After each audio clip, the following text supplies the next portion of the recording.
In the summer of 1964, hundreds of college students, white and black, headed south to Mississippi, where many blacks were still mired in a Jim Crow world of poverty and political impotence.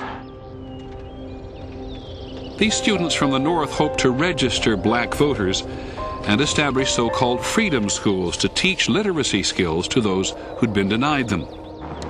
They were traveling into a world where many people were set in their ways.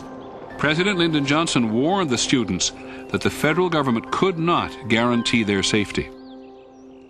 They received a lot of training in order to prepare them for life in Mississippi, which was not going to be very easy. It wasn't easy for us, and we tried to make that very clear to people. I mean, our lives are are in imminent danger every minute of the day.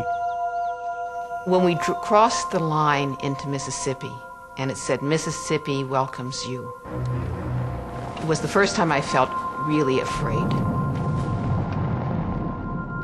In the first group to arrive in Mississippi were students Andrew Goodman, Michael Schwerner, and James Chaney.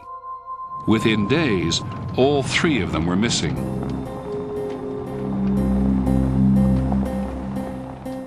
Bob Moses, who was the head of the Mississippi Summer Project, brought the group together, told us that they were missing, and it was clear to all of us that it was extremely likely that they were dead.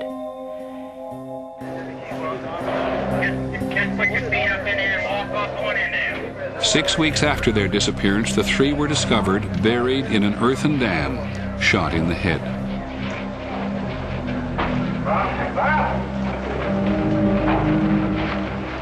In that summer of 1964, the Ku Klux Klan was still trying to stop the forces of change.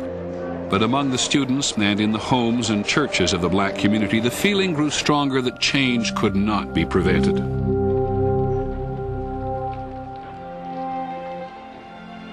We went up to the home of a very poor black woman, sharecropper's shack. She had a bunch of kids. She came to the door, she looked at her feet, she said, "Yassam, Noam," to everything we said. And we tried to persuade her to sign this. And it was very clear if she signed it, she might get thrown out of her home. After a few minutes of talking, she suddenly straightened up, looked us in the eyes, and said, "I'll sign it." And she signed it. That's how powerful the movement was.